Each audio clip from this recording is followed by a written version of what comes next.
Assalamualaikum warahmatullahi wabarakatuh. Perkenalkan nama saya Karina dengan NPM 108260240. Di sini saya akan menjelaskan tentang materi saya yang judul Diabetes mellitus pada blok endokrin. Sebelum saya memulai, saya membaca dokumen majelis. Asyhadu an la ilaha illallah wa asyhadu anna Muhammadan rasulullah wa asyhadu billahi rahmah wa bi islam dina wa Muhammadin nabiyya wa rasulullah.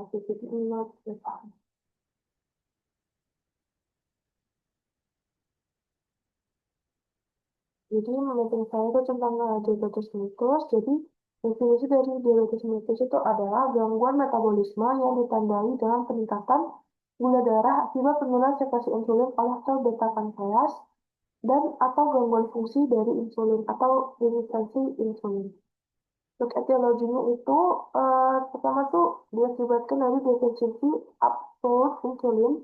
Misalnya pada diabetes tipe 1 itu karena kerusakan sel beta pankreas.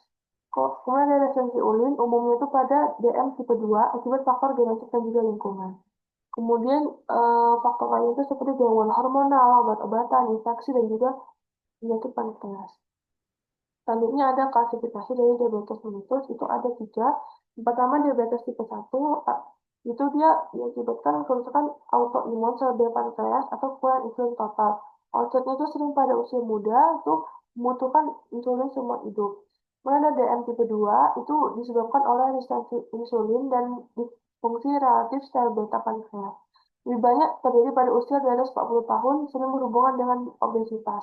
Kemudian ada diakibatkan faktor genetik dan juga lingkungan yang berperan besar. Kemudian ada DM gestasional, itu intoleransi glukosa yang pertama kali dikenali saat kehamilan. Itu berisiko berkembang menjadi DM tipe 2 hingga melahirkan. Selanjutnya ada faktor risiko, jadi ada dua faktor risiko, yaitu faktor risiko yang tidak dapat diubah dan ada faktor risiko yang dapat diubah. Kalau faktor risiko yang tidak dapat diubah, itu ada usia, jenis kelamin, riwayat keluarga atau genetik, ras atau etnis, riwayat gestasional atau melahirkan bayi lebih dari 4 kg pada wanita.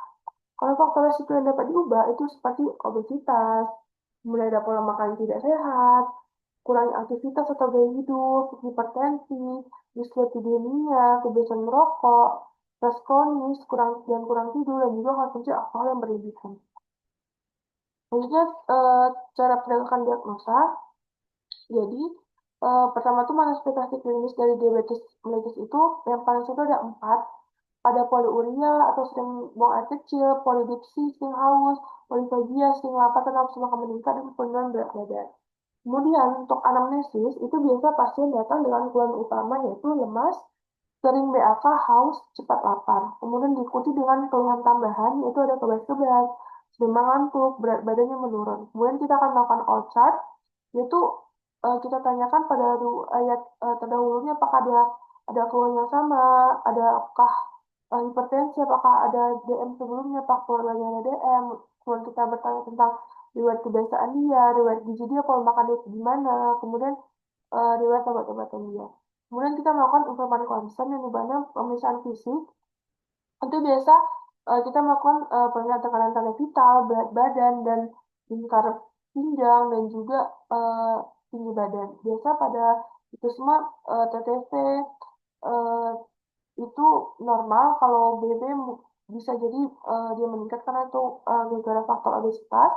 Kemudian kita melakukan inspeksi, palpasi, perkusi, auskultasi itu biasa dalam keadaan normal kecuali kalau terdapat ulkus. Kemudian kita melakukan pemeriksaan penunjang, itu kita bisa melakukan pemeriksaan gula darah sewaktu itu di atas 200 mg, kemudian GDP gula darah puasa itu lebih dari 126, ini kondisi tidak ada asupan kalori minimal itu 8 jam. Kemudian kita bisa melakukan TTGO di atas 200, dan juga kita bisa meriksa HbA1c-nya itu biasanya di atas 6,5. Selanjutnya untuk tata laksana, itu ada tata laksana farmako dan farmakoterapi nutrisi. Kalau terapi nutrisi itu biasanya karbohidrat itu 45 sampai 65% tuh total kalori. Serat tinggi pembatas karbohidrat totalnya di bawah 130 tidak dianjurkan. Kemudian glukosa tidak lebih dari 5% dari total asupan energi. Kemudian kalau untuk protein tuh 10 sampai 20%. Pada pasien dengan naturopati diabetik itu perlu penurunan asupan protein menjadi 0,8 gram per kilogram berat badan per hari. Kemudian kalau untuk lemak itu 20 sampai 25%, itu lemak jenuh harus di bawah 7%, lemak tidak jenuh ganda itu di bawah 10%. Kemudian untuk tata laksana farmakonya itu, ini adalah golongan obat dari untuk diabetes. Yang pertama tuh ada metformin, itu cara kerjanya untuk menurunkan produksi glukosa hati dan meningkatkan sensitivitas terhadap insulin. Efek sampingnya itu dispepsia, diare, acidosis, laktat. Untuk penurunan HbA1-nya, HbA1c itu bisa 1,0 sampai 1,3%. Kemudian ada thiazolidinedion, itu cara kerjanya meningkatkan sensitivitas terhadap insulin. Efek sampingnya edem. Kemudian HbA1c-nya 0,5 sampai 1,4%.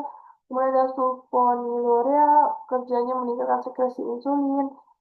Efek samping BB naik. Kemudian hipoglikemia, kemudian HbA1c-nya itu 0,4 sampai 1,2%.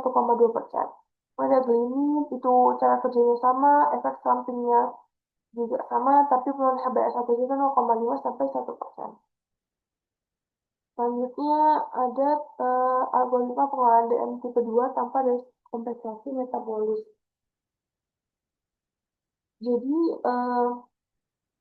yang pertama tuh sasaran dari glukosa darah itu ya di bawah 7%. Jadi bisa dilihat ini pertama sekali itu ada modifikasi gaya hidup yang sehat. Apabila BA1C-nya diperiksa di bawah 7,5%, itu kita melakukan monoterapi dengan salah satu di bawah ini, seperti metformin.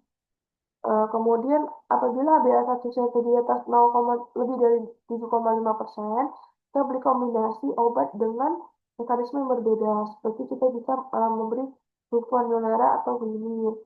Apabila HbA1c-nya belum mencapai di bawah 7% dalam 3 bulan, tambahan obat ketiga atau kombinasi 3 obat.